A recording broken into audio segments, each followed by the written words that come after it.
계시록에 이필찬 교수님의 계시록은 아주 좋은 계시록이 많은 그 다음에 현재로 보는 겁니다. 현재. 근데 세대주는 이걸 전부 미래로 돌려버려요. 그러고 나니까 생기는 부분이 많아요. 그래서 예를 들면 계시록 예를 들면 24장로 14만 4천 다 미래로 돌려버려요. 특별한 미래로 돌려요. 근데 그 다음에 현재 예로 해석이 됩니다. 14만 4천, 24장로, 구약의 12, 신약의 12. 14만 4천은 12 곱하기 1000, 무한의 얘기니까 구약성도 신약성도. 그래서 현재 이야기로 보시면 돼요. 그래서 이필찬 교수님, 그냥 요 뒤에 10장은 현재 관점에서 썼어요. 그리고 21장, 22장은 미래고, 새천년 배우고, 그 전까지 얘기는 천년의 얘기를 문자로 봐야 되느냐, 상징으로 봐야 되는가. 그러다 보니까 이제 계시록 해석에 문제가 많고, 또 세대주의가 혐오했던 게 뭐냐면, 다니엘서 2장과 9장, 이게, 그래서, 발가락 10개. 성경에 발가락 10개란 말 없어요. 발가락 나오는 게 10개 해석한 거지. 그래서 유럽에 이유가 10개다, 10몇 개다, 지금 20몇 개인데, 거기서 얘기는 상징이에요. 머리, 가슴, 다른 점점 쇠락에 가는 세상 왕권을 얘기하는 얘기인데, 그 다음에 다니엘서 9장에 주어지는 이야기가 예수님 당시 때 예언으로 봅니다. 미래 예언이라는. 그런데 그것 이해는 시간 좀 걸리죠. 예. 외국의 그런 분들이 가나안 땅으로 유대인들이 갈 수 있도록 홍보를 해줍니다. 지금 이스라엘 가시면 하얀 피부를 가진 유대인하고 까무잡잡한 틀려요. 그래서 이제 에스케나즘은 유럽입니다. 그 다음에 세파라즘은 아프리카나 아시아입니다. 그래서 지금 유럽인은 예수님의 DNA가 전혀 관계없어요. 유럽 사람들입니다. 슬라브 사람입니다. 슬라브 나라가 터키하고 러시아 사이 중간에 끼어요. 러시아는 정교에 믿으라고 그러고, 터키는 이슬람 믿으라고 그러고, 그때 황제 하나가 제3의 종교인 스페인에서 랍비를 모셔와요. 전체 그 나라를 유대교화 시켜요. 그러다 상대방을 멸망해요. 멸망한 사람들이 동쪽으로 가면서 흰 피를 가진 유대인, 그래서는 스스로 유대인이라 그러지 이스라엘이라는 말을 놨어요. 이스라엘이라는 말은 현재 국가 이스라엘 여권을 가질 때 구약에서 말하는 이스라엘은 아니고 그래서 이 사이에 갈등이 심해요. 전부 유럽 쪽 피들이 관여하죠. 그 다음에 하친 계급은 아시아 사람들이고, 아시아 사람들은 DNA 상으로는 연결된 부분으로 나와요. 그 다음에 우리가 유대인들을 좀 유대인들도 학설은 많아. 유대인 누구냐라는 그것들 많은데 제일 좋은 얘기가 지금 말씀드린 그 학설이 제일 좋은 이야기들입니다. 그 다음에 현재 그들은 유대인이라 그러지. 유대인이란 말은 유대교를 믿는 사람들. 그 유대교를 믿는 사람을 구약의 이스라엘과 연결하는 것들. 한국 분들이 모르니까. 재미난 말이 있어요. 이스라엘 여행을 한국에 많이 갈 때는 1년에 20만 명 갔습니다.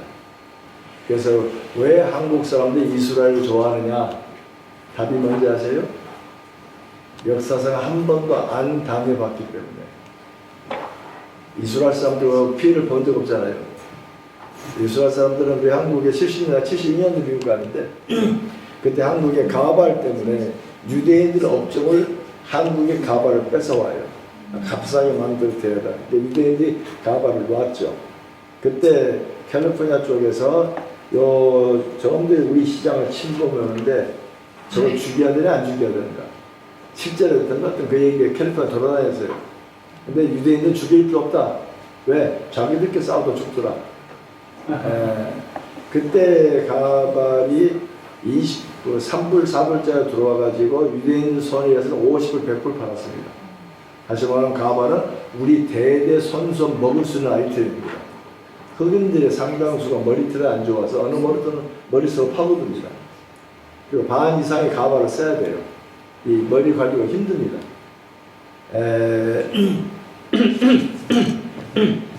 그런데 그 가발이 20불짜리가 나중에 덤핑 3불까지 할 동안 덤핑이었습니다.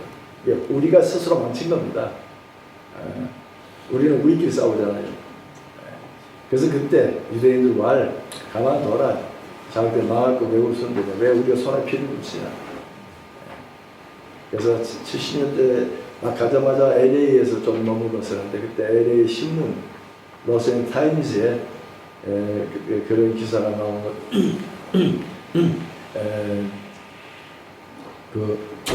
이민국의 고발, 이민국의 고발한 민족이 두 나라밖에 없대. 한국 사람은 필리핀 사람. 기분 나쁜 고발해 버리니까. 그럼 고발하면 조사로 나와야 돼요. 그런데도 그 당대 미국 중부 지방에서 대학에 다니다가 학생 비자가 일하면 안 되거든요. 일하다 걸렸어. 걸렸더니 걸린 사람이 왜 나만 잡냐? 쟤도 다 일하는데. 그래서 갑자기 몇 명이 쫓겨나갔죠. 어떻게 우리나라는 이 안에 좁은 나라로 경쟁에 살다 보니까. 근데 아직 안 들었어요. 제가 미국 필라델피아 뉴욕에 옮겨오면서 뉴욕 중국 교인들 이야기를 들은 적이 있어요. 중국은 중국 사람을 돕지 않아요. 고향 사람, 자기들 고향. 그때 중국이나 사람한테 내가 어느 대학교 어느 정신 몇 기다 하고 기수 얘기하면 무시합니다. 혹시 나한테 뭘 뺏어가려고. 그래서 중국 사람은 자기 동네 사람 왜 욕하냐고요. 그래서 베이징어를 쓰는 중국 사람이 도망 해가지고 미국 왔어요. 그래서 천거서를 가슴에 담고 왔어요. 도착하자마자 자기 지역 사람 찾아가지고 천거서를 3명, 4명이 보여줬어요. 그때 보니까 친구가 소개했어요. 친구가 소개하니까 이 사람들이 모였어요. 어떻게 좀 도와줘야 되냐. 친구가 아주 성실하다 그러는데 모여가지고 이 사람을 면밀히 주세요. 편지대로 성실하네. 그래서 3명이 모였어요. 모여가지고 돈을 십시일반 해가지고 일어서도 도와줬어요. 중국 사람들은 짜장면집 하는 거니까 가게를 열어줬어요. 열었는데 예를 들어 1년 만에 망해버렸어요. 왜 망했냐? 그 빚쟁이들이 모여요. 3명이 모여가지고 첫 번째 이 사람이 성실하냐? 천사대로 성실하냐? 성실하다. 그럼 왜 망했지? 기술이 없다. 그럼 우리가 기술을 가르쳐요. 두 번째 또 돈을 대줘요. 기술을 했는데 또 망했어요. 그럼 왜 망했냐? 그럼 기술 제대로 배웠냐? 성실하냐? 그럼 뭐가 잘못되냐? 손님이 없구나. 그래서 자기 가게 오는 사람들도 보내줍니다. 그래서 3번째 빌려주고 일어선 다음에 3번 빌려주는 이자 쳐서 다 받습니다. 그래서 세워져요. 우리 한국 기독교는 못할까? 교회가 기회를 해줘야 되는데 교회가 못해요. 지금 교회 들려오는 재미난 얘기가 장로, 목사 등쳐먹자고 누구 돈 등쳐먹냐라고 말할 정도로 아주 신뢰가 깨져버렸어요. 교회는 공동체입니다. 단순히 말씀 믿고 예배보는 예배 공동체만 아니라 삶의 공동체. 그걸 잘 살피는 게 언약이죠. 그래서 삶의 부분을. 자, 서론 부분은 조금 어렵습니다. 서론 부분은 굉장히 많은 데이터를 압축해야 되다 보니까 무섭지. 이 서론 부분은 중요한 이야기인데 혹시 질문이면 곧바로 질문하시고 주거니 받거니 하면서 공부하면 좋으려고 봅니다. 자, 구약 성경이 뭐냐는 질문입니다. 성경에 관련돼서 질문이 2개 나올 수밖에 없습니다. 첫 번째, 구약 성경이 기독교인들 권위가 있는가? 신약 성경과 똑같이 권위를 갖는가? 이건 이 성경의 내용의 권위, 계시의 권위 문제입니다. 두 번째, 오늘날도 우리에게 의미가 있는가? 성경 자체가 권위가 있는가? 그 의미가 오늘날도 우리에게 주어지는 건가? 그 처음에는 권위 문제고 뒤 문제는 해석 문제입니다. 그래서 구약의 권위를 둘러싸고 크게 두 개 나눠집니다. 진보주의하고 그리고 보수주의입니다. 진보주의는 자유주의도 진보지만은 비평주의도 진보입니다. 자유주의는 성경의 책입니다. 책. 근데 우리 한국에 있는 자유주의에 있는 교수들은 진정한 의미 자유주의는 없습니다. 성경은 책이다라고 믿는 사람은 없어요. 그다음에 성경은 책이다라는 진보 중에 아주 가격한, 그다음에 학문적으로는 자유주의입니다. 대신 비평주의가 있어요. 비평주의는 책인 책인데 성령님께서 우리를 도우십니다. 성경은 책인데 성경 읽어 나갈 때 성령이 도와주시면 하나님 말씀으로 받을 수 있다. 어느 구절은 하나님 말씀으로, 어느 구절은 성령이 역사하지 않다 보니까 하나님 말씀이 아닌 걸로. 그래서 비평주의 자들끼리 싸워요. 자기는 말씀인데 저는 말씀이 아니라 그러니까 다툴 수밖에 없는. 근데 보수주의는 이건 하나님의 말씀이다. 책 이전의 말씀이다. 하나님께서 우리에게 말씀을 주셨다. 성경에 주어진 계시대로 말씀을 받는. 그 진보주의는 성경을 책이나 아니면 그 당대 믿던 사람들의 고백문서로 봅니다. 책으로 본 사람 자유주의고 고백문서로 본 사람 비평주의입니다. 하나님의 권위를 인정해요. 그래서 비평주의자들 얘기, 예전에 연세대 아주 유명한 성경 자활관 교수께서 했는데 그분이 부활을 얘기할 때 실제로 부활했는가 부활하지 않는가는 중요하지 않다. 오늘날 우리의 부활의 의미가 뭐냐. 갑자기 부활했냐 안 했냐 빼버립니다. 그것까지 가져올 필요 없다. 지금 부활의 의미가 뭐냐 하는 사람은 그게 비평주의입니다. 진보적인 사람 부활이 없다고 따지는 거고. 근데 우리 또 보수적인 사람 부활절날 부활을 했다는 것만 얘기해요. 근데 부활의 의미가 오늘날 있다는 의미를 잘 얘기하잖아요. 그건 해석의 문제입니다. 그래서 자유나 진보주의 따르면은 성경에 흘러가는 신학 얘기를 잘 못해요. 종교가 어떻게 발전됐는가, 어떻게 기록됐는가, 성경 어떻게 유시 만들어졌을까, 그럼 성경 맨 처음에 기록이 뭘까. 그래서 진보적인 사람들은 요시야 때 발견된 성경이 신명기다라고 전제합니다. 입증 안 된 전제. 신명기 때 발견되면 신명기 언제 발견됐냐? 1980년 90년대 학예 논문이다. 신명기가 누구 제사장 파였었냐 아니면 선지자 파였었냐, 이게 북쪽 전승이냐 남쪽 전승이냐, 여기 이게 가지고 100년을 싸웁니다. 하지만 결론은 하나도 안 나요. 왜? 전제는 신명기니까. 그러다가 이제 보수주의 내에서 신명기 기록이 언약 문서가 너무 비싸다. 언약 문서 보면 2000년기 문하고 1000년기 문헌이 있어요. 2000년기 문헌은 헤타이트 종잡군 조합법 하나밖에 없어요, 문서가. 근데 1000년기 문헌은 아시리아 문헌이 무척 많습니다. 그래서 아시리아 문헌 가지고 해석하려고 합니다. 아시리아 문헌을 보면 역사적 서언이 없어요. 은혜를 베풀었단 말을 빼버립니다. 그리고 축복 조항이 없어요. 왜? 아시리아는 군사국가이기 때문에 모반하면 가서 무섭게 잔인하게 살리겠습니다. 그래야 자기 그렇게 살려도 이 세계를 못 넘깁니다. 100몇 년 만에 멸망해버립니다. 그래서 그 다음에 이제 바빌론이 조금 완화됐고, 더 뒤에 헬라가 완화되고, 로마가 더 완화해가지고, 종교는 손대지 않고, 세금만 받고, 그게 다 그 다음에 문화와 연결되어 있습니다. 그래서 1000년기 문화 가지고, 신명기가 1000년기 주던, 요새가 6세기, 7세기 사람이니까, 그때를 맞추려고 예를 씁니다. 근데 클라인이라는 보수학자 나와가지고 1000년기 문헌은 안 맞다. 오히려 히타의 종주권 6개 요소가 있는 이 문헌이 너무 맞다. 그래서 이 사람이 6개 구조를 가지고 신명기를 분석한 아주 중요한 학자입니다. 역사적인 선, 하나님의 은혜에 굉장히 강조하고 축복적으로 강조합니다. 그러면서 성경이 1000년기 문헌과 비슷하다. 그게 어마어마한. 그래서 우리들은 모세의 작품으로. 근데 모세의 작품을 보면 학문은 좀 어려워요. 현재 발견된 히브리어로 된 문서 중에 제일 빠른 게 10절입니다. 조그만 돌멩이에 서기관이 연습하는 게 나와요.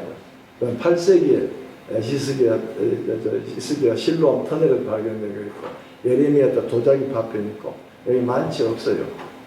그러다 보니까 이제 10세기 이전에 히브리어가 없다는 거죠. 왜? 문헌상 증명이 없으니까. 학자들 있는 건 있고 없는 건 없는 거니까. 근데 우리들은 성경 자체가 얘기하는 동안 모세 때 주어졌다. 15세기의 기록이다. 아직은 발견되지 않았지만 언젠가는 발견될지도 모른다.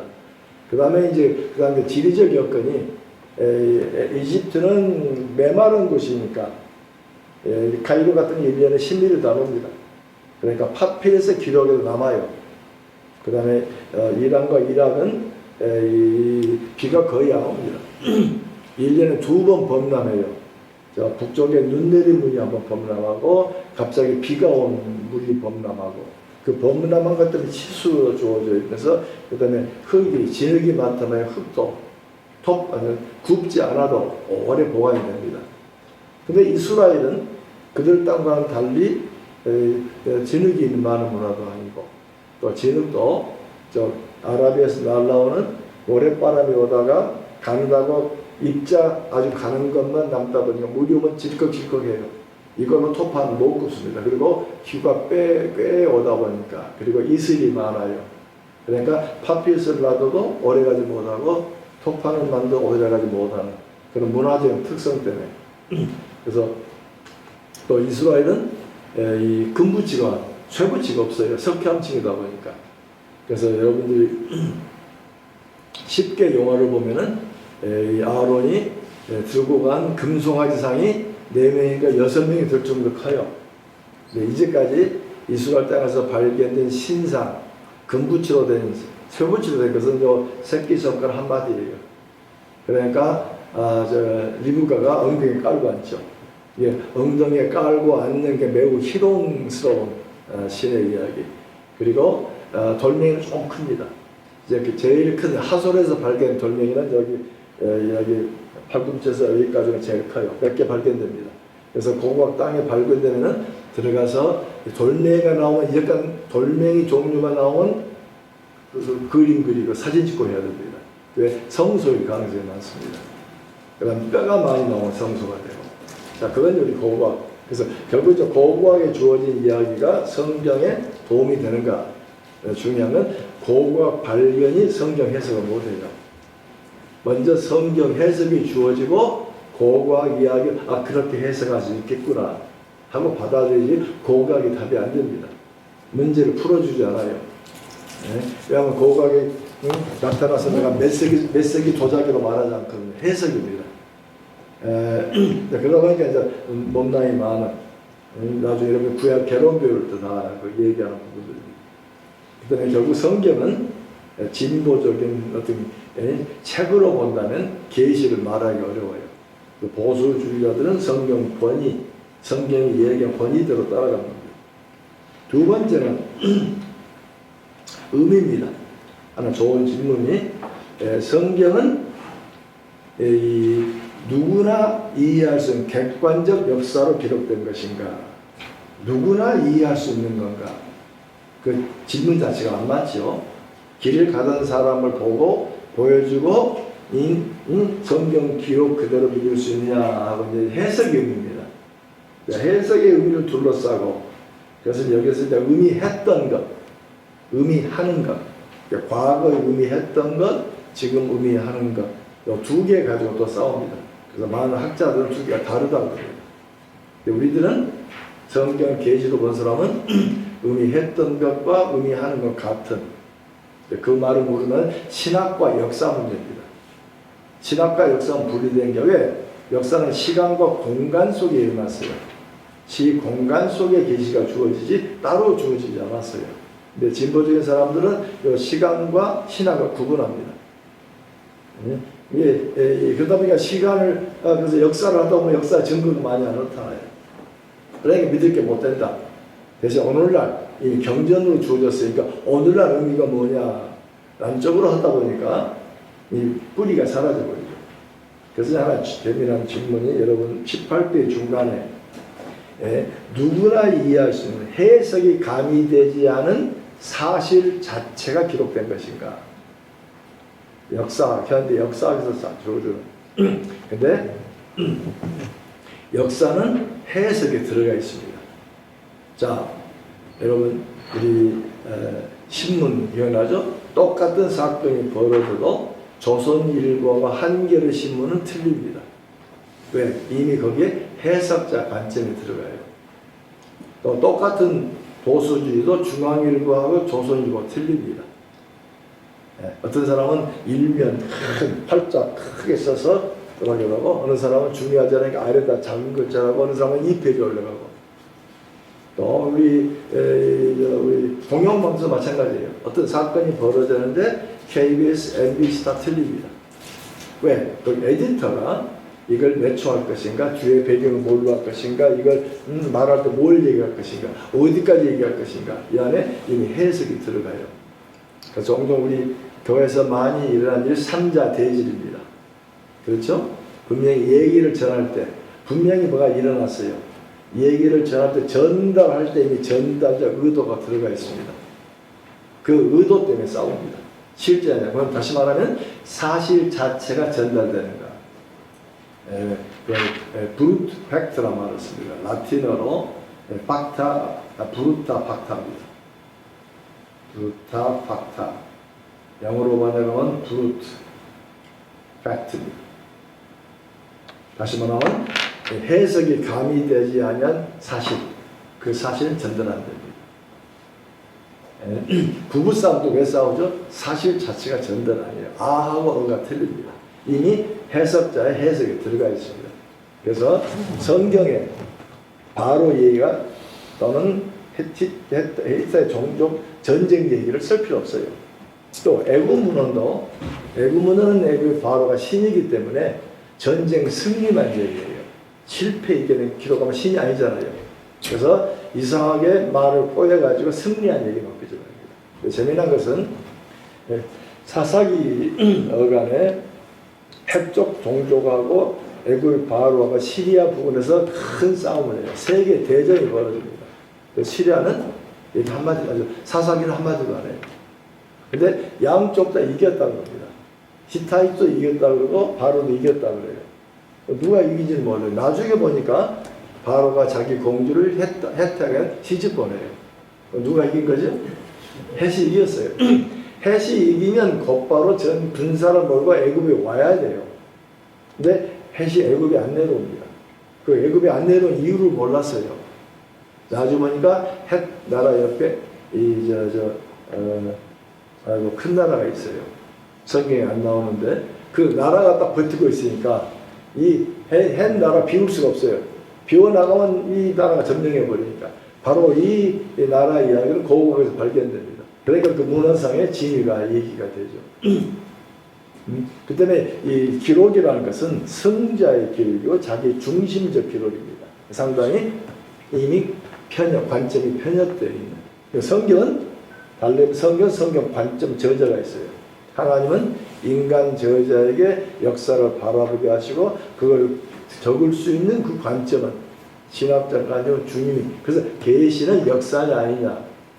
그래서 우리는 계시, 역사 속에 하나님 계시가 함께 있다. 그래서 신학과 역사를 구분하면 안 된다. 이미 신학적 관점이 들어가 있기 때문에. 그러면 신학적 관점이 들은 계시적 관점에서 역사를 해석해야 된다.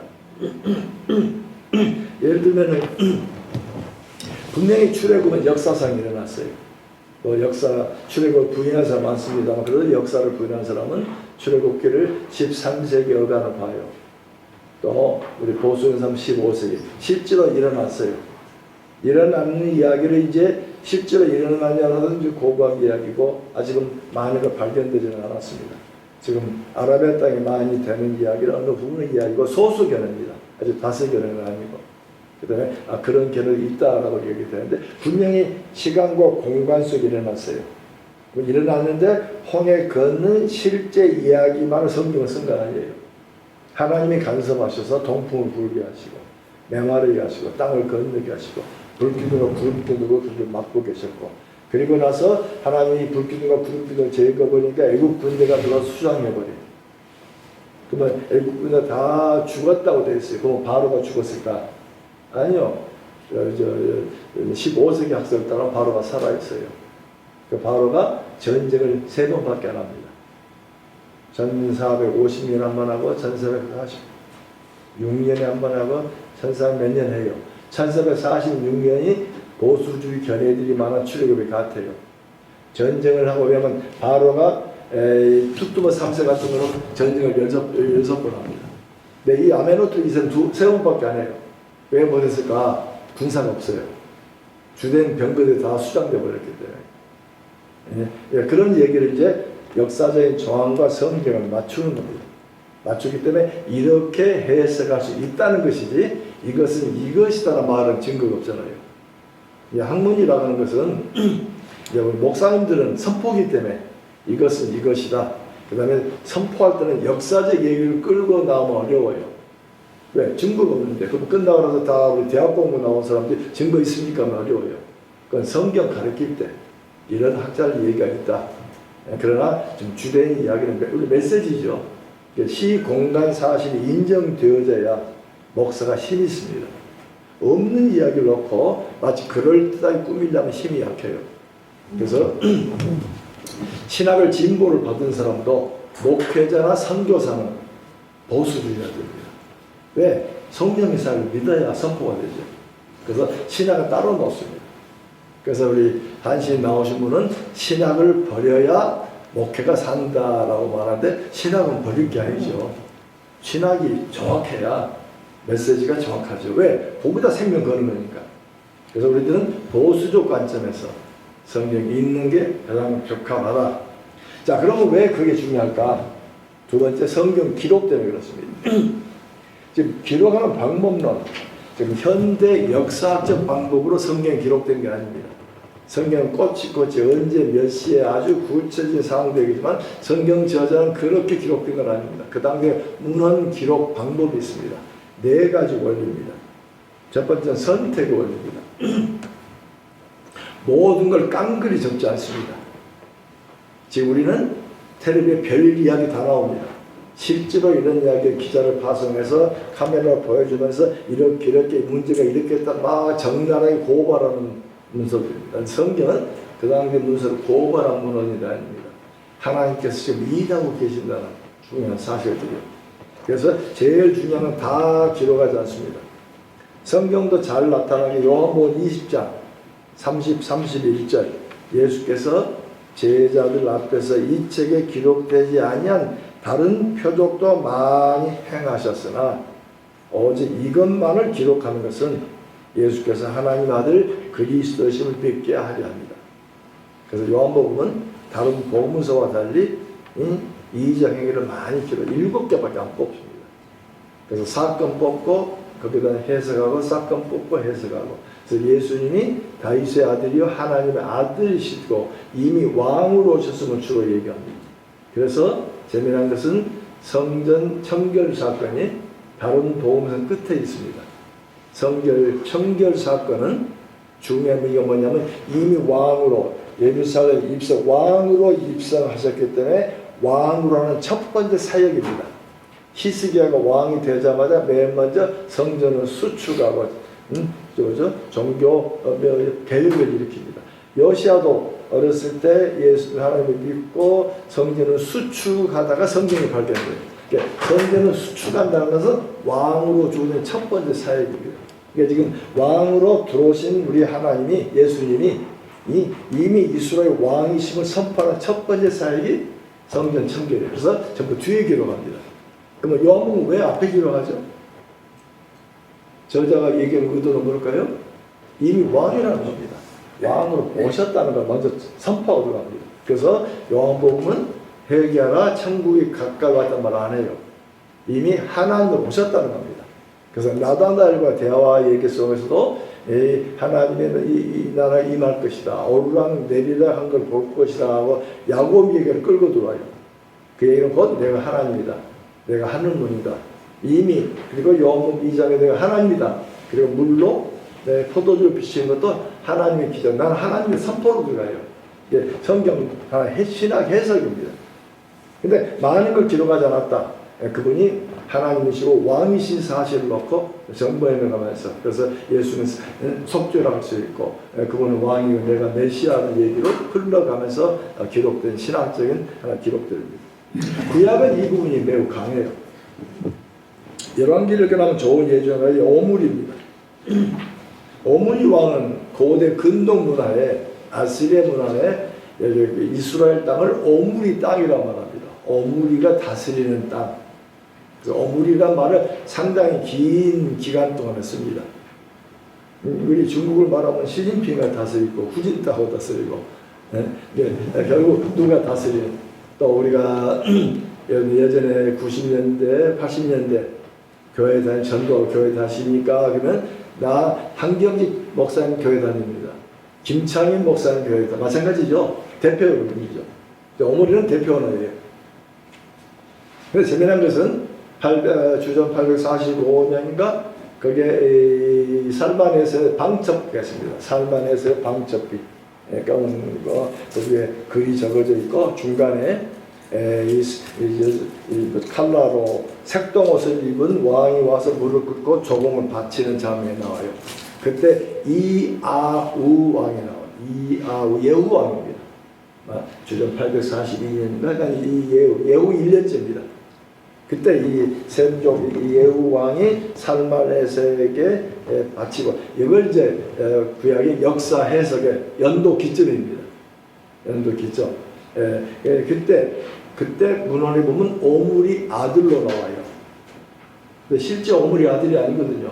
예후 왕조를 무너뜨리는 사람입니다. 그래서 일부 사람들은 이 문헌 잘못됐다. 근데 해석 속에 이건 아니다.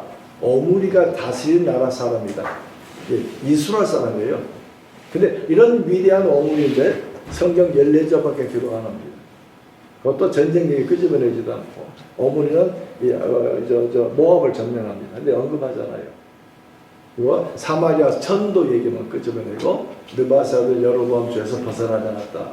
14절인데 실제 통치에게 며칠 안 나옵니다. 저자의 의도입니다. 자, 더 큰 의도는 아합이에요. 아담은 석장 기록합니다. 석장 기록하고 모압 점령 기사도 언급된 간단히 거론해요. 그리고 나머지는 전부 종교 문제입니다. 이 땅을 빼앗은 이야기, 그 다음에 엘리야 이야기로 합니다. 근데 아합도 솔로몬 못지않은 넓은 영토를 가지고 있습니다. 성경 저자는 전쟁에 승리하고 능했다 그러면 신명기적 관점에서 안 맞아요. 말씀에 순종하면 승리고 말씀에 순종하지 않으면 패배인데 이런 이야기를 얘기를 안 해버립니다. 저자의 관점이에요. 결국 정교조 잘못했기 때문에 결국 나중에 나라가 이렇게 되어나가는 흐름 속에서 기록하고 있습니다. 성경의 기록을 볼 때 왜 이게 기록됐는가? 해석자는 굉장히 단어 하나를 보셔야 됩니다. 왜 이거 기록될까? 왜 이 사건이 크게 기록될까? 작게 기록됐을까? 왜 이 단어를 썼을까? 특별히 여자의 경우는 나이를 써요. 왜 나이를 썼을까? 이름을 밝힌 경우가 있어요. 그건 특이한 경우죠. 왜 이름을 밝혔을까? 저자의 의도입니다. 그 의도가 정확해야. 그래서 여러분들이 설교 준비할 때 주석 먼저 보지 마시고 본문 가지고 실험을 해야 됩니다. 왜 문맥의 흐름 속에서 왜 이런 말을 쓸까? 본문을 볼 때는 꼭 문맥을 보셔야 됩니다. 문맥에서 왜 이 이야기가 강조되고 왜 이거 확정됐을까? 왜 이야기를 이렇게 기록했을까? 그 예를 들면 요한복음 2장에 보면은 물을 포도주로 만들죠. 물을 포도주로 만들 때 예수 마리아가 예수 명령대로 하니까 하인들에게 물을 채우라 그러니까 성경은 아구까지 채우니란 말. 아구까지. 옛날의 성경은 양피지입니다. 비싸요. 그러니까 어떤 성경은 띄어쓰기를 안 한 성경도 있어요. 또 한 번 쓰고 약으로 지우고 쓴 것도 있고 엑스레이로 두가 글자가 나옵니다. 그만큼 종이가 귀해요. 근데 성경 저자가 아구까지란 말을 왜 넣었을까요? 필요 없는 단어인데. 그건 의도예요. 제작에서 종이 내놨더니 말씀 그대로 무조건 앞뒤 가리지 아니하고 무조건 했더니라. 그러면 그때 물을 채웠고 예수님이 너희 갖다 주라. 그건 자기 넣은 것은 물이에요. 물을 가지고 연회장 갈 때 물이 언제 포도주로 변했죠? 성경은 얘기 안 해요. 근데 추측은 해봐요. 만약에 떠가기 전에 포도주 냄새가 났으면 와 포도주 난리 한번 쳐야 됩니다. 그 다음에 또 포도주 들고 가다가 갑자기 포도주 냄새가 나면 가다가 이 그릇을 깨트려야 됩니다. 와 근데 답은 마지막 천국 가서 물으시고, 그렇게 해야 교인들이 관심이 있지. 성경 사례 좀 붙고 거기다가 드라마틱 하게 해요. 아마 건네고 받았을 때 변하지 않았을까? 왜? 두 사람 안 왔으니까. 그랬더니 성경을 자세히 보시면 연회장은 알지 못했는데 여기 종들은 알아요. 그럼 예수를 아는 거 공부를 많이 한 사람이 아니죠. 공부를 적어도 예수님 믿음대로 따라간 벌써 설교에 살이 붙죠. 성경 저자가 지금 어떻게 왜 이걸 기록했을까? 성경 관점 속에 깊이 들어야 됩니다.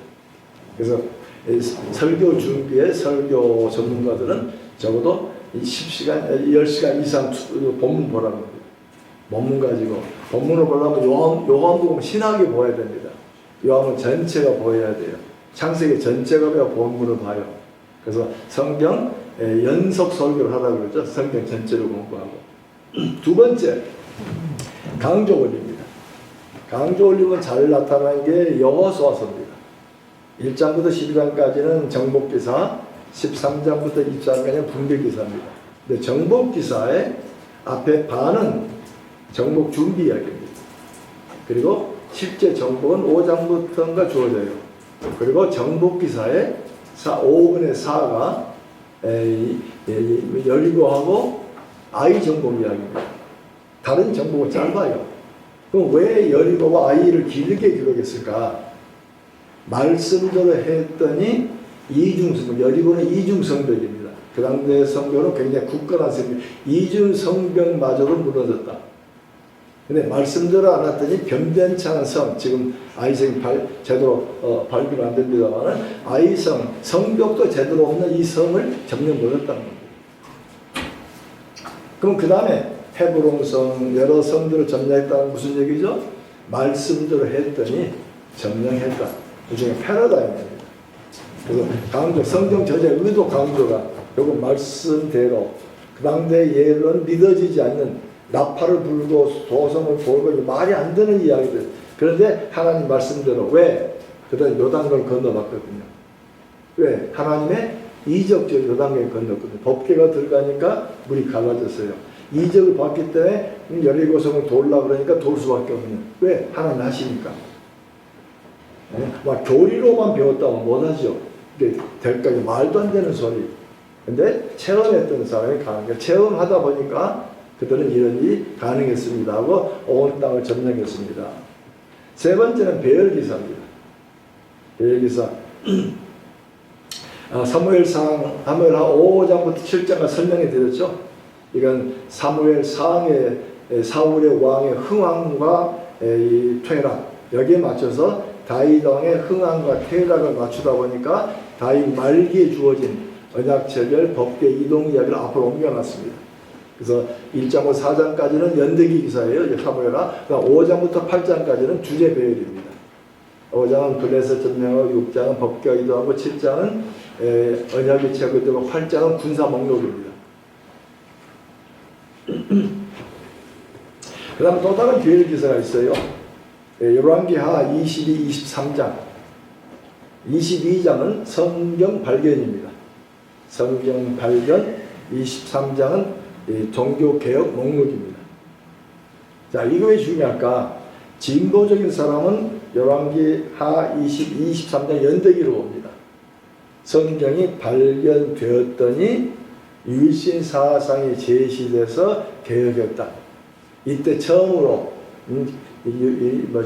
율신 사상이 나타났다. 그러면 요시야 이전 언제까? 그러면 50년이냐 100년이냐 선지자들 전통이냐 아니면 제사장 전통이냐 아니면 유다냐 아니면 이스라엘. 여기에 계속 이야기하면 그 얘기를 할 필요 없잖아요. 이걸 연대기로 보기 때문입니다. 근데 여기가 병행기사가 역대기에 나옵니다. 역대기 하, 역대상인가 역대하 34, 35장. 그걸 자세히 보시면 요시야가 8세 때 왕에 나갑니다. 왕이 되고 맨 먼저 한 일이 성전을 수축합니다. 성전을 수축하다가 성경이 발견돼요. 성경이 발견되니까 대대적인 종교개혁이 일어납니다. 그 두 부분 속에 뭐가 문제는 요시야가 하나님 믿는 사람이었느냐, 여호와 하나님이 그때 만들어진 거냐, 이미 믿었던 사람이냐. 역대기는 이미 믿었다고 합니다.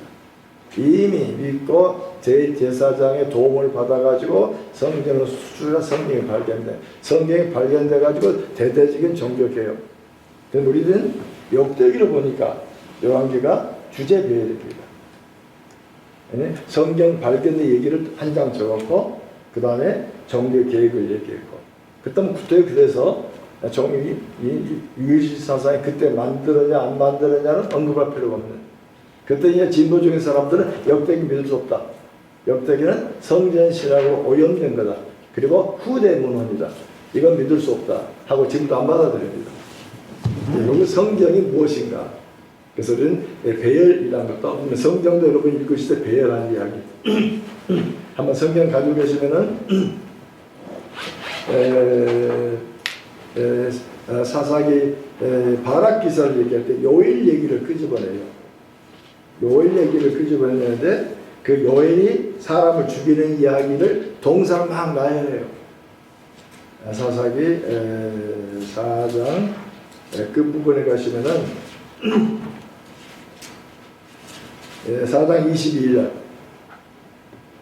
깊이 잠드니 헤베란의 야엘이 장막 말뚝을 가지고 손에 방망이를 들고 가만히 가서 말뚝을 박으며 말뚝이 꿰뚫고 땅에 박히니 기절하여 죽으니라.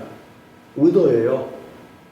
한마디면 되는데 왜? 지금 사실적으로 묘사해가지고 영화로 지금 정지 화면이 돼가지고 지금 계속 된 이야기를 관객에게 보게 만들어준 의도죠. 예수님이 요한복음 13장에 보면은 제자들 발을 시킬 때 수건을 두르시고 어떻게 하고 동사를 많이 나열시켜요. 그건 의도입니다. 이건 좀 배열들입니다. 그 때문에 성경 저자의 기록을 면밀히 선택, 그 다음에 강조, 배열, 그 다음에 마지막으로 그런 건 해석입니다. 특별히 사사기가 왕이 없었으면 이렇게 했다. 요한복음 2장에 보면 3일 만에 일으신 성경 헐라 일으키시리라 하던 제자들이 나중에 부활한 이후에 이 말씀인 걸 깨닫게 됩니다. 해석이죠.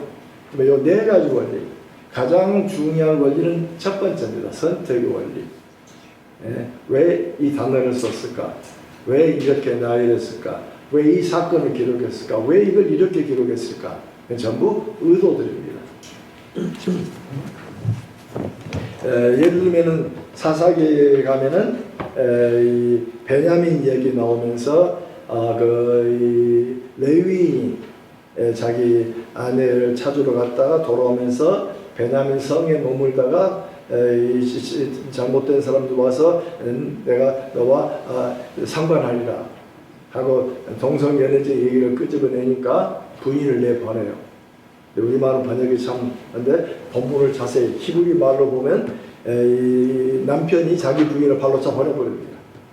내보내고 밤새 지나다가 남편은 기지개 피고 와 저 집에 가자고 문을 여니까 거기 아내가 쓰러져 있는 거예요. 왜? 그러면서 이제 그 안에 이 아내가 주인들 집이란 말을 써요. 주인은 하나밖에 없는데 왜 갑자기 주인이 둘이죠? 집주인도 되고 동네 잡류들도 주인이죠. 그래서 그 전까지는 여자를 표현할 때 단어가 처녀입니다. 어린 소녀를 하다가 갑자기 성폭행을 당하고 나서는 여인으로 바뀝니다. 단어가 바뀌어요. 여자의 의도입니다. 그 의도를 통해서 전달되는 이야기. 특별히 사사기는 아주 이 생존 언어법이 아주 잘 나타나 단어 선정 하나가 아주 명확하게 주어지면서 그래서 일부 사람들은 이걸 소설로 보려고 합니다. 역사 400년 역사를 아주 잘 기록된 성경은 4개 원리입니다. 중에 선택의 원리. 선택은 아까 말씀한 대로 사건의 선택, 단어의 선택, 단어가 어떻게 이걸 확장시키는가가 지금 우리 해석자의 눈에 정확하게 들어와줘야 됩니다. 그리고 이제 필요할 때, 이해가 안 될 때, 그때 주석을 보는 겁니다. 중요한 것은 주석은 the theory가 아니에요. 주석은 one of the theories입니다. 여러 중에. 그러니까 주석을 여러 개 비교하셔야 됩니다. 주석 비교가 이제 더 좋은 것은 성경 번역 비교를 하기 좋습니다. 원문을 놓고 성경 번역 비교. 적어도 영어 두세 개, 한글 두세 개 놓고 비교해야 돼요. 번역자. 왜? 번역자가 의도에 따라 단어를 번역하기 때문에. 그래서 가능하면 여러 성경을 비교하면 벌써 설교의 울타리가 나타나기 시작합니다.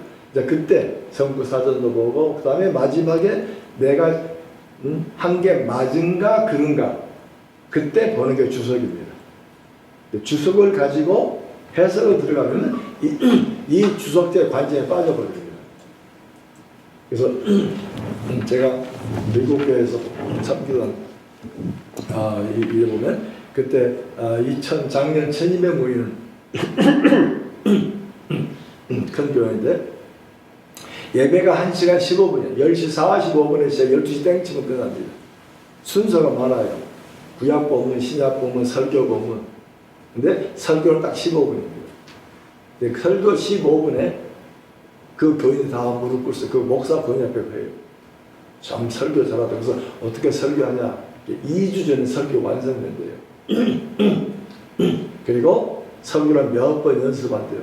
나중에 비디오기가 나오니까 비디오 넣고 연습한대요. 제스처 하나까지. 올라올 때는 성경만 딱 갖고 들어옵니다. 설교 본문도 없어. 그 다음에 설교하다가 뭔가 회중들의 반응이 좀 불편하면 이미 준비된 다른 부분을 가지고 확장해 설교하는데 정말 설교 잘하시네요. 그래서 말씀의 완전한 엑스퍼트. 우리는 이 말씀 전공자들입니다. 그래서 그 말씀 전공자들라면 성경의 깊은 이해, 원리 이야기. 자, 23페이지 보시면 성경신학이 뭐냐? 성경의 계시에 대한 의미를 정확하게 이해해야 됩니다. 계시의 의도. 그래서 중간 23페이지 중간에 보시면 보스라는 유명한 성경학자인데 하나님이 성경에 두신 자기 계시 과정을 연구하는 거다. 왜냐하면 성경에 주어진 계시라고 하는 단순한 역사가 아니에요. 이미 그 속에 하나님의 계시가 포함되어 있습니다. 출애굽이라는 시공간 속에 주어진 역사인데 왜 하나님이 출애굽을 통해서 백성을 구원하셨는가? 시공간 속에 주어진 구원의 얘기를 읽어야 됩니다. 그때는 이 계시는 발전합니다. 그때는 하나님이 자기의 계시. 그래서 우리는 중요한 것은 창세기에 주어진 하나님하고 계시록에 주어진 하나님은 동일한 하나님이지만 차이가 있어요. 여기는 하나님의 당신 자신은 지금 약간 보이세요. 창조주시고 구속주라고 하는 하나의 부분이 주어지고 계시록에 주어진 하나님은 이미 완성의 하나님이세요.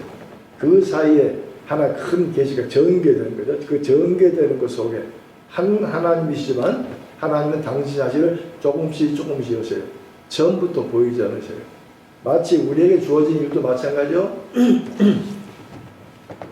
하나님은 출애굽이라는 사건도 있었고 그리고 가나안 점령 사건도 있었고 나라를 멸망시킨 사건도 있었고 예수 오신 사건도 있었고 십자가도 있고 전부 그 시간마다 필요하게 계시를 열어주시는 겁니다. 그리고 우리는 성경 저자가 보여주는 그 흐름을 통해서 하나님께 어떻게 역사하셨는가. 그래서 성경신학은 계시의 흐름을 강조합니다.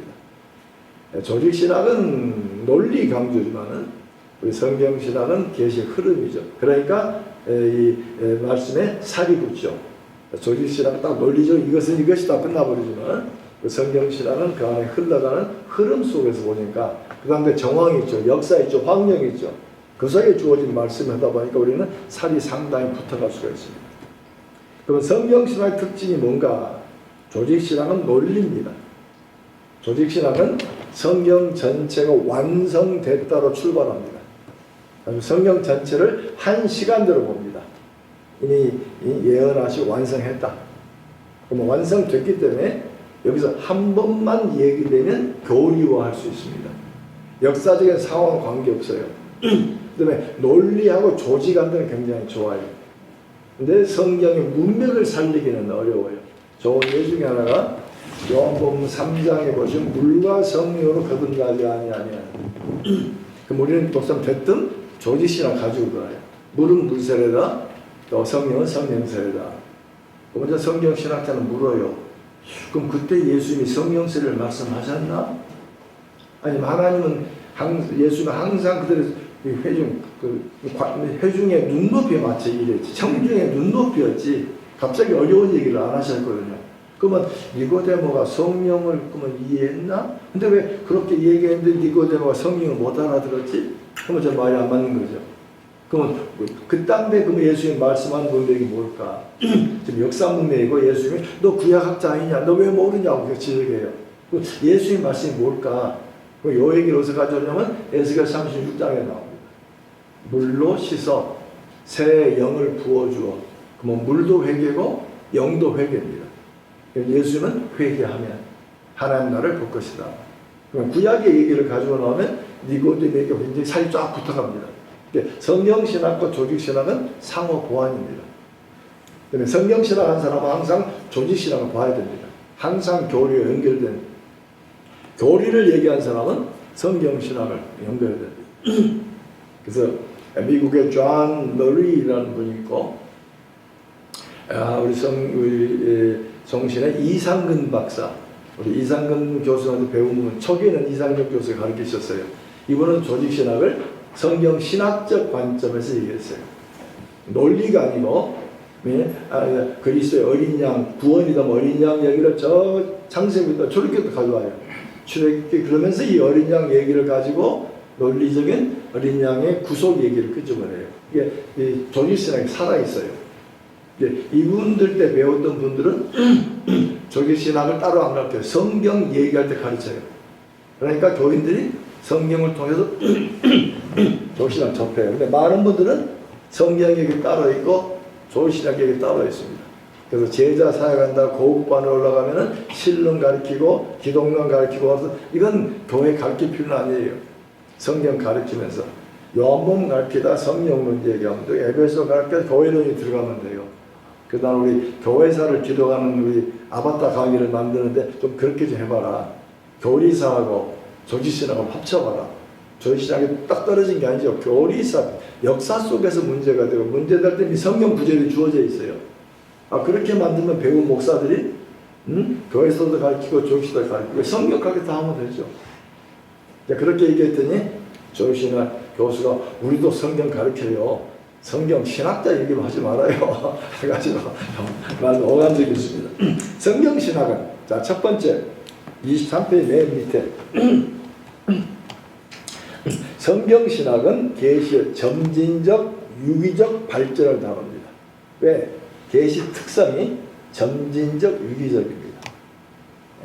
이 계시가 마치 조직신학적으로 언급되어 있잖아요. 이 말씀이 점점점 가면서 살을 이루어요. 점점점 확장돼요. 하나님께서 처음부터 다 들어보이지 않았기 때문에 그 드러내시는 역사 흐름 속에서 그래서 이 성경신학의 가장 중요한 것은 역사성입니다. 그래서 디아크라닉이라는 말을 써요. 다이아크라닉, 다이아란 말은 A와 B 통한다는 말이고 크로닉은 크로노스 시간, 시간을 A에서 B, C로 가는 요 점진적 과정 연구입니다. 그래서 조직신학은 synchrotic 메소드로 씁니다. C는 동일해요. 모두가 하나로 봐버립니다. 시간을 하나로 보는 방법이에요. 논리성은 강합니다. 그 다음에 역사 속에 전개하다 보니까 A 나오는 게 뒤에 또 A가 나와요. 어린 양이 나오고 또 어린 양이 나오고 어린 양이 나오고 어린 양이 나올 때마다 발전해요. 안식을 얘기하는데 갑자기 안식년이 나오고 희년이 나오고 갑자기 애굽에서의 구원 개념이 나오고 가나안 땅 얘기 나오고 그러니까 결국 시간이 갈 때 지금 안식이 계속 흘러가는데 살을 찌우는 그래서 여기서 유기적인 나선형 발전. 그래서 계시가 뭐냐? 점진적이고 유기적 발전이다. 그래서 이렇게 보게 되면 통일성이 나옵니다. 하나의 통일성인데 점진과 유기성 속에서 다양성이 나옵니다. 그래서 24페이지 밑에서 한 10째 줄에 보시면은 성경은 성경신학은 통일성과 다양성을 연구한다. 그럼 계시 특성 때문에 그렇습니다. 점진적이고 유의가 발전이다 보니까 성경 전체 통일된 관점에서 다양한 국면들을 살펴봐야 된다. 그래서 밑에서 24페이지 5줄에 보시면은 성경 전체에서 구도에서 보면 점진적이고 유기적으로 발전하면서 서로 연결되어 예수 그리스도를 통해 성취됩니다.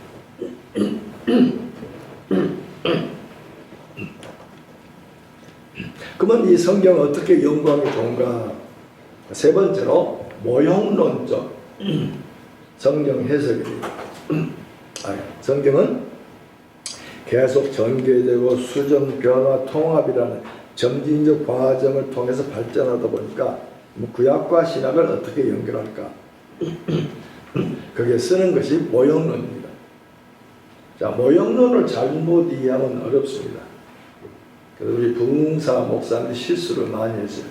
보니까 구약의 요 얘기가 신약에 이렇게 얘기된다. 장막이 예수 그리스도다. 이것은 이것이다. 그러면 구약의 이것도 이렇게 될 것이 아닌가라면서 거기에 이제 자기 얘기가 들어갑니다. 그러다 보니까 문제가 좀 복잡해지는. 근데 모형론을 얘기할 때는 25페이지 두 번째 패러그래프의 마지막 말, 구약 역사에 등장하는 인물, 사건, 제도, 그리고 이것이 신약에서 어떻게 얘기하는가. 그냥 구약에 언급하기 무분별하게 두 번 나타난다라고 해서는 안 맞아요. 이런 사건, 인물, 제도 중의 이야기인데 이것이 신약에서 반복이 돼요. 그럴 때 우리가 쓰는 겁니다. 그래서 모형론 해석 방법은 크게 세 개의 형태가 있습니다. 모형론은 역사적 실제, 그리고 본문 실제, 역사 사건과 본문사의 상징적인 어법들이 들어갑니다. 그 다음에 실제 일어난 일을 실제 다시 반복될 때 상징적 언어들을 씁니다. 그래서 모형과 원형이란 말을 씁니다. 두 번째, 모형론은 예언적 예표적입니다. 하나님이 주시고 의도하신 일이 다시 반복되는데 이게 하나님 보신 원형과 연결되어 있습니다. 세 번째로 모형에서 많이 쓰는 것은 예언 성취입니다. 예언 성취만 가지고도 성경 전체를 봅니다. 그러면 이제 수많은 주제가 되다 보니까 굉장히 분량이 커져버립니다. 원칙은 하나죠. 예언과 성취입니다. 우리 성경에 주어진 언약도 예언과 성취입니다. 그 패턴입니다. 말씀하셨고 주께서 이루셨는데 그게 언약의 틀 속에 있는 겁니다. 그래서 예언과 성취는 언약이란 틀보다 더 큰 틀입니다. 성경의 큰 구도입니다. 그래서 이런 모형론적 관점을 언약 신학에서 많이 활용합니다. 특별히 그것은 신약 성경에서 히브리서가 얘기하기 때문에 옛 언약의 그림자, 새 언약의 실체, 가장 잘 나타나는 게 양식, 그래서 장막 양식과 그리스도를 연결했습니다. 그래서 여러분 뒤에 히브리서를 인용했는데 그들이 섬기는 것은 하늘에 있는 것의 모형과 그림자라. 모세가 장막을 지으려 할 때 지으심을 얻은 것 같은 이르시되 삼가 모든 걸 산에서 내게 보이던 본을 따라 지으라 하셨느니라. 그다음에 선상에 있는 원형과 실제 주어진 그림자와 실제 사이 이야기를 끄집어내고 특별히 히브리서가 아주 잘 얘기합니다. 그래서 구약에 주어진 사건과 제도, 그래서 신약 성경은 세례를 홍해를 걷는 것으로 비교합니다. 또 예수의 광야 시험과 이스라엘의 광야 시험을 비교하고 산상설교를 시내산에 올라간 일과 대칭을 시킵니다. 또 십자가를 위해 예루살렘에 올라가는 것을 출애굽으로 묘사하고 있고 절기들을 예수님의 장래일의 그림자로 해석합니다. 또 동물 제사 법규와 예수님의 속죄와 연결시키고 그 다음에 광야의 만나, 반석의 물, 장대, 뱀 이런 옛 언약의 사건들을 실제 새 언약의 그리스도와 연결시킵니다. 그러면 구약에 예언된 대마한 것들이 신약에 성취되기 시작합니다. 그 다음에 하나의 특별한 틀, 그래서 모형론 쪽에서 그다음에 이 부분은 주석에서 많이 다루고 있습니다. 가능하면 여러분이 새로운 걸 발견했다 하더라도 주석적 근거가 발견되고 주석학자 손에서 얘기했다면 얘기하는 거 괜찮습니다. 그러니까 내가 발견한 게 아니라 어느 주석본이 이렇다. 그때는 괜찮아요. 학자는 큰 틀들을 보기 때문에 무리한 해석을 안 합니다. 특별히 장막 같은 경우에 무리한 해석이 많죠. 왜 네 겹이냐? 그게 사복음서를 지시하고 있고 두 팔을 벌린 게 예수의 십자가에서 우리를 영접하는 것이고 이것은 이것이고 이것은 이거 그건 딴 길로 가버립니다.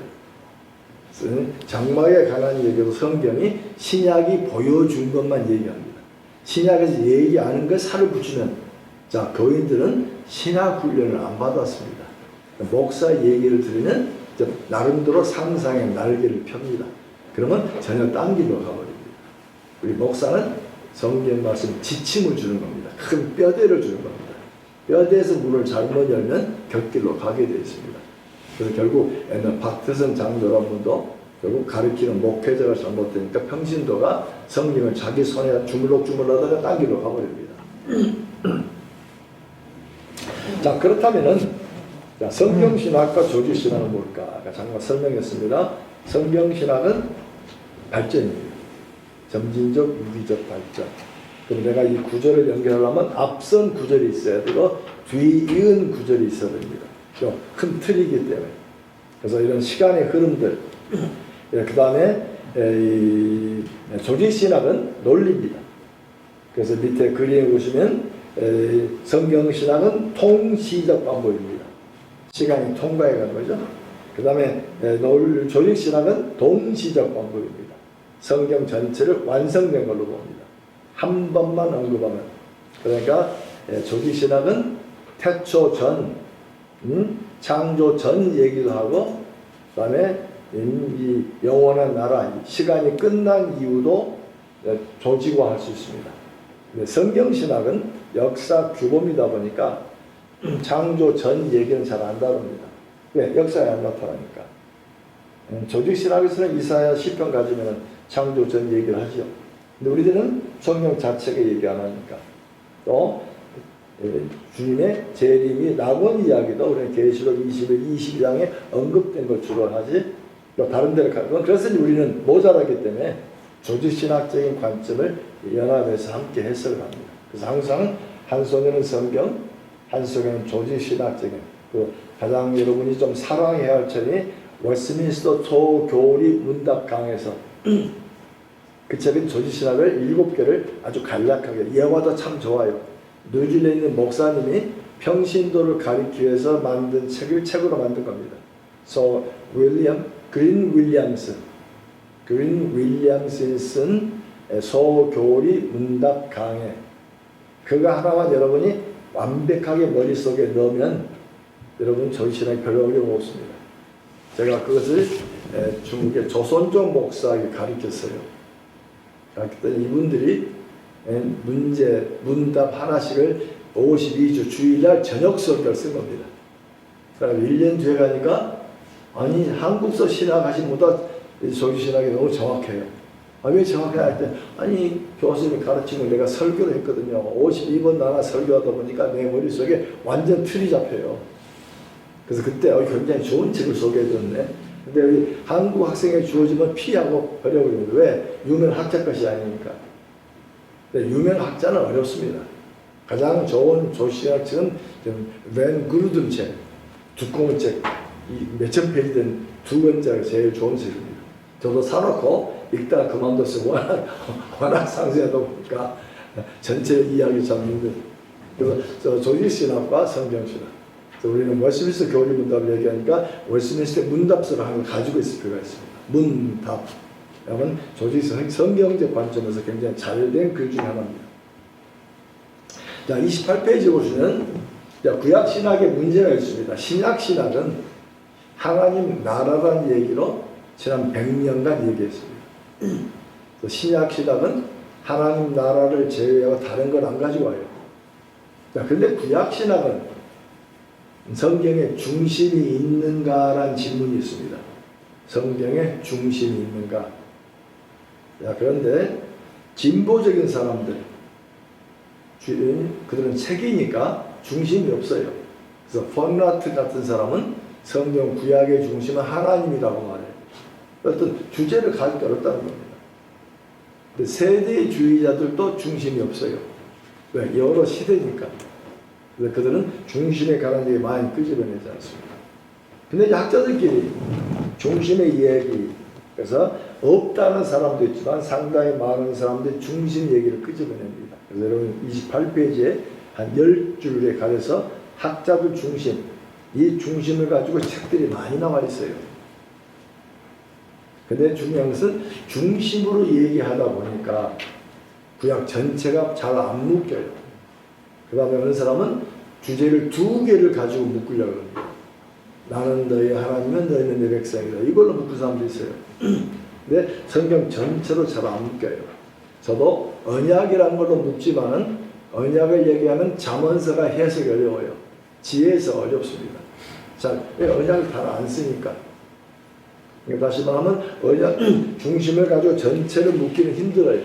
그래서 29페이지 언약은 성경신학의 중심이라기보다는 성경의 기본 뼈대입니다.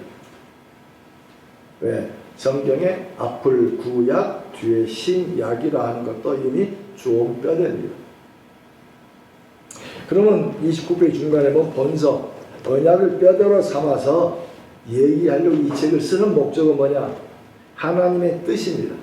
하나님의 경륜, 하나님의 경륜을 전하는 것이. 그러면 하나님의 경륜은 목적입니다. 하나님께서 왜 우리를 구원하셨는가? 왜 성경책을 주셨는가? 그 경륜을 우리에게 전하는데 언약을 뼈대로 쓰는 이유는 몇 가지. 첫 번째, 구약, 신약. 약이라는 단어는 영어로 Old Covenant입니다. 번역이 잘못돼서 테스타멘트, 카비넌트입니다. Old Covenant, New Covenant. 두 번째, 성경은 하나님을 추상적으로 말하지 않고 역사 속에서 백성의 언약 관계에서 백성을 다루십니다. 언약, 약속을 하시고 약속 성취 관계 속에서 백성을 다루십니다. 그 중심에 언약이 있습니다. 세 번째, 언약은 사랑, 결혼과 같은 메타포처럼 또 고대 근동 조약의 정주와 봉신 관계에서 구조가 잘 나타나 있습니다. 그래서 그런 큰 여러 틀 속에서 언약을 묶었을 때 성경 중심이라기보다는 내가 뼈대로서 전체를 묶을 수 있는 겁니다. 그래서 지금 언약 신학은 성경 전체를 하나로 묶은 또 다른 조직 신학이죠. 성경적 조직 신학. 논리적 조직 신학이 아니고 역사 속에서 발전된 또 다른 조직화된 역사. 언약이라는 개념을 가지고 성경을 조직화. 조직 신학은 아니죠. 지금 조직화된. 그래서 이 학자 중에 한 사람이 덩컨이라는 사람이 성경적 성경신학, 영어로 말하면 비블리컬 테올로지, 성경적 신학 역사를 다루는데 성경 자체가 말한 대로 묶어 놓았다는 겁니다.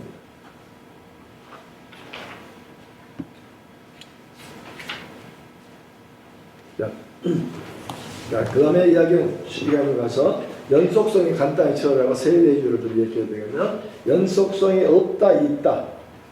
없다는 진보주의하고 세대주의입니다. 네, 연속성이 있다라는 데는 루터파, 그리고 언약 이론파, 그 다음에 유기적 모델이 있습니다. 루터파는 율법과 은혜가 계속 바뀌어졌다고 합니다. 언약 이론파는 이거 특별히 조직성 많이 그랬고, 페더럴 테올로지, 뉴 잉글랜드 중에서 언급할 때 많이 그런. 그건 행위 언약, 구속 언약. 아담 때는 행위 언약이다. 타락 이후로 은혜 언약이다. 근데 은혜 언약을 시대 구분을 하지 않아요. 전체를 하나로 봐버립니다. 그러니까 다양한 국민을 잘 발견 못해요. 그래서 나타난 게 유기적 모델입니다. 유기적 모델은 언약 이론파에서 통일성 개념을 가져오고, 그 다음에 세대주의에 대해서 다양성을 가져옵니다. 그래서 제가 쓴 책에 밑에 깔려있는 학자는 팔머 로버슨입니다. 로버슨의 그 틀을 확장한 것입니다. 팔머 로버슨은 본래 세대주의자였습니다. 세대주의였다가 신학을 배우면서 칼빈주의로 바뀝니다. 그 다른 어느 학자보다도 다양한 국면을 잘 처리합니다. 그래서 그분이 했던 그 뼈대 위에다가 좀 더 살을 붙이고 좀 더 큰 구도로 조직화된 글이 저의 글이기도 합니다.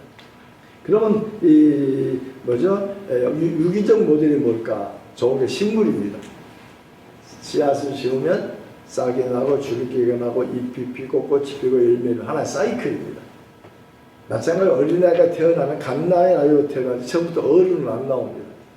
마치 말씀도 땅에 씨앗이 심겨진 처럼 점점점 발전해가는, 그래서 이런 유기적 모델, 그래서 안식이 좋은 모델로 제가 쓴 겁니다. 안식의 원리가, 쉼의 원리가 점점 시간이 가서 발전되는 그런 발전적 모델을 기초해서 성경의 제사가 어떻게 발전된다, 성수가 어떻게 발전되는가, 그렇다면 이 자손 약속이 어떻게 발전, 이걸 전체 묶어놓은, 언약의 글들이 많이 나오는데 많은 글들을 보면 아브라함 언약 해석에 시간이 많이 걸려요. 모세 이야기를 많이 이렇게 엮어진 거 어려워요. 그러면 엮어졌다라고만 얘기하지 중간이 없어요. 그래서는 이 발전 얘기 중간에 이게 성경을 찾아가지고 어떻게 발전 얘기를 묶어놓은 글입니다. 네, 그래서 다른 책에 비해서는 아브라함 언약 자체 설명은 적어요. 왜? 글들이 많으니까. 또 모세 관한 얘기도 그 글은 길지 않아요. 어떻게 발전된 측면 쪽을 많이 확장합니다. 그래서 이렇게 해서 그림을 그려놓으면, 지금 여기 그림이 좀 잘못됐습니다만은 404페이지 404페이지 보면은 그 그림을 하나 컴퓨터로 그래프라도 이렇게 나타나지 않아가지고, 여러분 예전에 제가 강의할 썼던 컴퓨터물에 보면은 이런 그림이에요. 여기에 창조 언약이 있다. 그 창조 시대에서 종말까지 간다. 근데 인간이 범죄함에 따라서 구속 언약을 주었다.